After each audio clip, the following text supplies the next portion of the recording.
Substitution is a story about beginnings and endings. Riley is trying to reinvent himself by leaving the cold Midwest to find something better. Along the way, he runs into Bum, who's trying to find his way out. The dialogue is handled with heart and just the right amount of suspense. Substitution. "Look at here," Riley said, showing Jarrett his phone. "This is what I'm talking about. 62 out there as we speak. The high yesterday was 66. "So," Jarrett said. "Dude, are you blind? 2 weeks. We haven't broke freezing." "Yeah. If it were me, though, I'd be looking more tropical than that. And what you planning to do out there, anyway?" They were behind the front desk of the Super 8 in Fort Wayne. Riley coming off his shift, Jarrett taking over and starting his. Out the window, old snow that had turned gray lined the edge of the parking lot. Next door was a 7-Eleven with a beat-up garbage can in front that frozen plastic bags were sticking to. "I don't know," Riley said. "Figure it out, maybe. Control something. To start off, they got a big casino. One of those Indian deals. They're hiring. They train you for a couple of months. Paid." "What? Dealing cards?" "Yeah, that. Roulette, craps, those Chinese games, the whole 9 yards. You can make 80. In fact, that's the average." "Get out. Grand." "Yeah, 40 base and 40 in tips." "Fuck," Jarrett said. "Well, where'd you hear that at?" "This is what I'm trying to tell you," Riley said. "A guy I met in the snack bar line at the Jason Aldean concert. His cousin's out there, and she works for him." "So why isn't he doing it too, then, if it's so great?" "No idea, but they have these casino worker forums and shit, and I went on a couple, and everything I'm seeing, those numbers are real." "Whatever," Jarrett said. "You come limping back, you can sleep on my couch for a few days." Riley was pretty sure Faith wouldn't want to come to California, but he'd stop by and see. She lived with her parents in a 1960s tract house off West Jefferson. Riley had 4 girlfriends since high school, and Faith was the first one he didn't argue with that much. Her mom was home in another room with the TV blasting, and Faith brought him an iced tea. "I must say I'm kind of floored here," she said. "You just now arrived at this decision? Is that how it works?" "Right. All's we do, we get in the truck and don't get sidetracked," he said. 3-4 days tops, we're poking our toes in the ocean." "Well, where would we live?" she said. What would I do?" "Up to you," Riley said. On the one hand, it wouldn't be bad to have some company, but on the other, he was hoping she'd say no and he'd have a clean slate. "Well, you can try it out on your own and let me know how it is first." "I can, absolutely," he said, and gave her a peck on the cheek, and that was the end of that. Unfortunately, he broke down where you passed through the salt flats between Salt Lake City and the Nevada line. The goddamn 98 Chevy Silverado, which had already drained him like a sieve and which he should have known better than to take. The Utah trooper was friendly and actually gave him a ride to Wendover, when Riley didn't have the 175 the tow guy wanted up front. He asked what would happen to the vehicle, though, and the trooper said it would go to a yard in Murray. But there would, of course, be surcharges for getting it out of there. which is fine with Riley, because he wasn't ever going to do it. The trooper, who by now said, call him Jay, asked where he was headed. Riley told him near Santa Rosa, and Jay said he'd never been there, but he did part of a mission in Redding, up near Oregon, meaning he was most likely Mormon, which was fine, though Riley decided to leave out the part about going out there to work in a casino.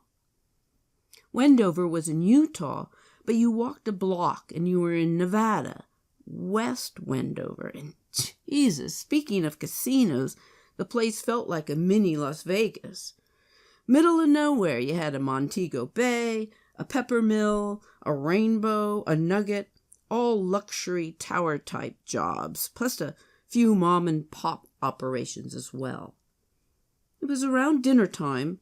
The good thing was he could hang out in a casino all night if he had to, without spending any money, and try to hook up with someone driving west. The two closest options, one had a big fountain in front that kept changing shapes and colors, so he picked that place. Riley checked his wallet, and he had $90-some on him. He had a few bucks on a credit card as well, but that had been for gas, no longer a factor, but also emergencies, and he wanted to leave it alone. He saw a TV thing one time on a guy who walked into a casino, put down $500,000 on red in roulette, the casino scrambling around to get special authorization to allow that big a bet, and they let it go, and it came up red. Well, that took some guts. About half the blackjack tables were open, and he watched for a while. One guy seemed to have a bigger pile of chips than most of the others, an old guy, kind of cool, wearing a leather jacket with an open-collared dress shirt and a small-brimmed cowboy hat with a black and white band. Riley decided he'd risk $50. You only live once. The table was a $5 minimum, so worst scenario, you played 10 hands. Maybe the guy's luck would rub off, and he sat down next to him.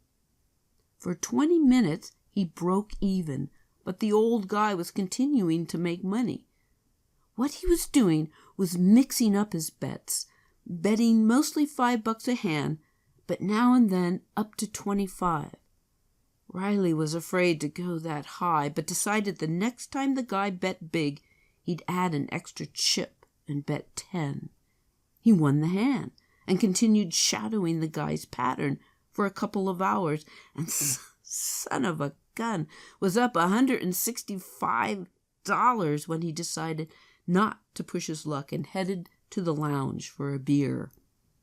There was a band, a little loud, playing country songs he didn't recognize any of, but it had been an interesting day, at least. Pretty soon the old guy showed up too and took a seat at the bar. Riley went up to him and said, "I hope you didn't think I was mooching off of you. Seemed like you knew what you were doing, though." Well, the guy sort of laughed. "Well, I used to. Not anymore. I got a little lucky out there." "Used to?" Meaning one of those guys who tracks the cards? "Yeah.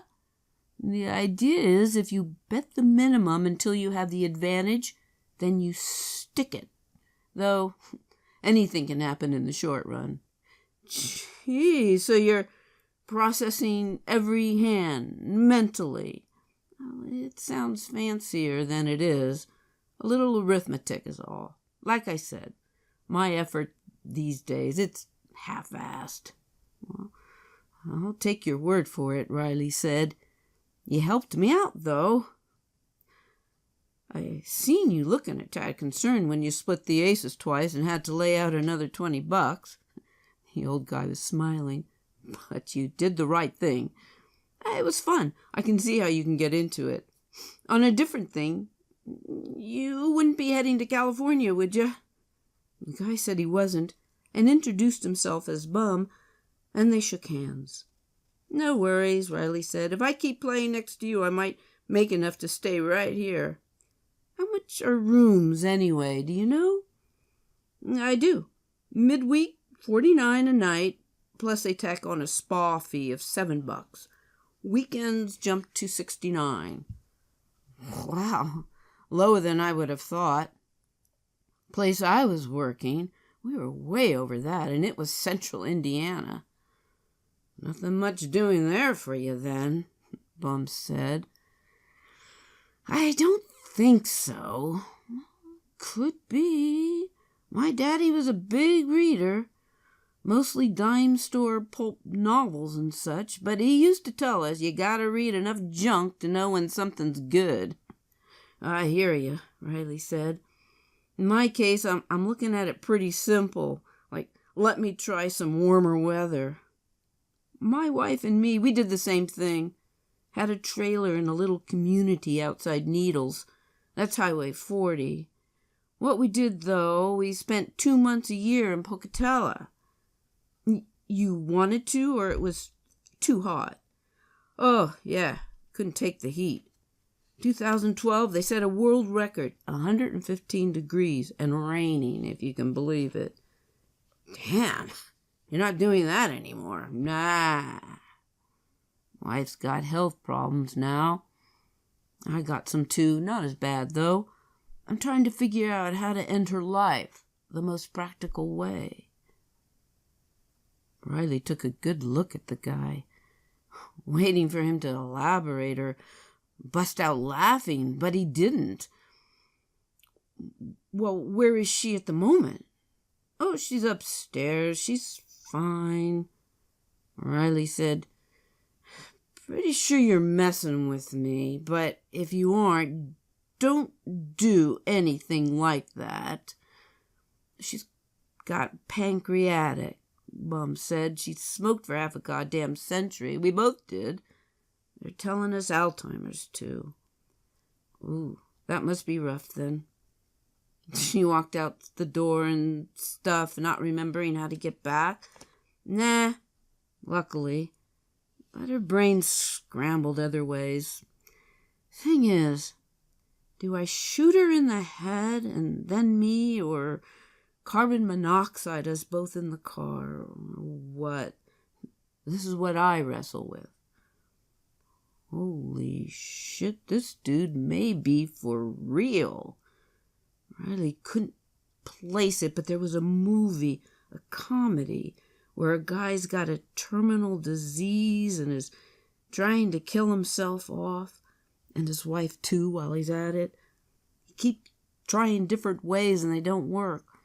Finally he decides the simplest thing is drive out in the country at night and get going 80 miles an hour and run them into a tree. But before he can do that, he hits a deer. Riley looked around. They seemed to have enough privacy. He said, "You'd honestly commit murder?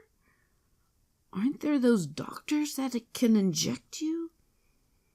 Assisted suicide. Yeah, Bum said. You gotta go to Oregon, but even so, there's a ton of complications. Plus, that would only handle her. So, what's wrong with that? You're still in good shape. Why wouldn't you stick around as long as you can? Bum tapped his fingers on the bar. We've been married 57 years. You'll understand someday, maybe. Funny thing is, you remind me of my son, except we don't speak. Riley ordered another beer and waited a while.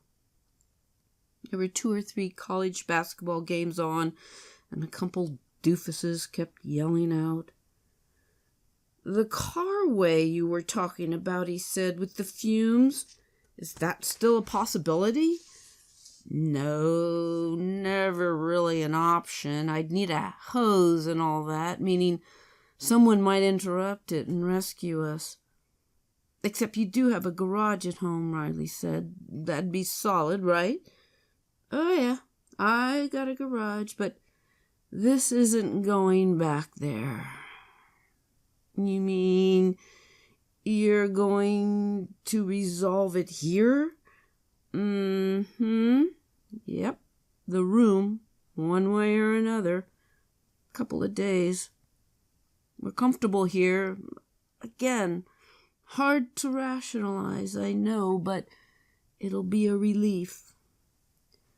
Oh boy. So the car then, what happens to that? Bum reached around in his pocket and pulled out a set of keys. Here, take it, he said. It's a Buick Regal, dark blue. You'll see it out there. Idaho plates. I'm not believing this, Riley said. Don't worry about it, Bum said. Except, if they stop me, though, what do I tell them? I mean, won't they be looking for the car after a while? Bum thought it over. Well, tell them I lent it to you temporarily, and you're going to bring it back when I need it. Except I haven't heard from you yet. Hey, now that's not bad. It might work. It should, Bum said.